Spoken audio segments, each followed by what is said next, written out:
চুতীয়া জনগোষ্ঠীৰ প্ৰাচীন কীৰ্তিচিহ্নসমূহ সংৰক্ষণ কৰক।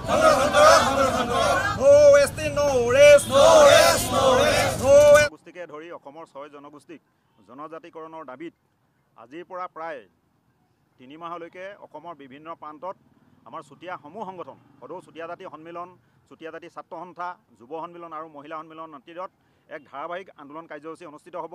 আজি এই প্ৰথম কাৰ্যসূচী আৰু অহা 23 তাৰিখে আমাৰ দিল্লী যন্তৰ মন্তৰত ইতিমধ্যে আমাৰ একাংশ অসমৰ বিভিন্ন জিলাৰ পৰা বহু চুতীয়া জনগোষ্ঠীৰ লোক দিল্লীত গৈছে, আন্দোলন কৰা হ'ব।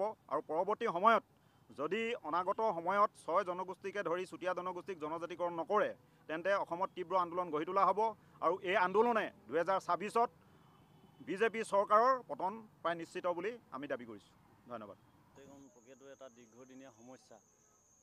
চৰকাৰ আহিছে গৈছে, কিন্তু কোনো এখন চৰকাৰে, কেন্দ্ৰীয় চৰকাৰে হওক বা ৰাজ্য চৰকাৰে হওক, 6 জনগোষ্ঠীৰ জনজাতিকৰণৰ ক্ষেত্ৰত কোনো বিশেষ ভূমিকা পালন কৰা হোৱা দেখা নাই। সদৌ অসম চুতীয়া ছাত্ৰ সন্থাই চুতীয়া জনগোষ্ঠীৰ জনজাতিকৰণ, স্বায়ত্তশাসন প্ৰদান আৰু চুতীয়া জনগোষ্ঠীৰ যিখিনি প্ৰাচীন কীৰ্তিচিহ্ন আছে সেইখিনি সংৰক্ষণ আৰু সৌন্দৰ্যবৰ্ধনৰ দাবীত এলানি কাৰ্যসূচী ঘোষণা কৰিছিলে। আজি তাৰ প্ৰথম কাৰ্যসূচী হিচাপে সমগ্ৰ অসমৰ লগতে আজি শিৱসাগৰ জিলাতো দুঘণ্টীয়া অৱস্থান ধৰ্মঘট কাৰ্যসূচী পালন কৰা হৈছে। যোৱা 2014 চনৰ লোকসভা নিৰ্বাচনত বিজেপি চৰকাৰে যি গাদীত বহিছিলে, শাসনৰ গাদীত বহিছিলে, তেওঁলোকে তেতিয়া প্ৰতিশ্ৰুতি দিছিল 6 জনগোষ্ঠীক যে আমি শাসনৰ গাদীলৈ আহিলে আমি 6 জনগোষ্ঠীক 6 মাহৰ ভিতৰত জনজাতিকৰণ কৰিম। কিন্তু আৰু সেই নিৰ্বাচনতে তেওঁলোকে প্ৰতিশ্ৰুতি নিৰ্বাচনী ইস্তাহাৰতো প্ৰকাশ পাইছিল যে 6 জনগোষ্ঠীৰ জনজাতিকৰণ কৰা হ'ব। কিন্তু আজি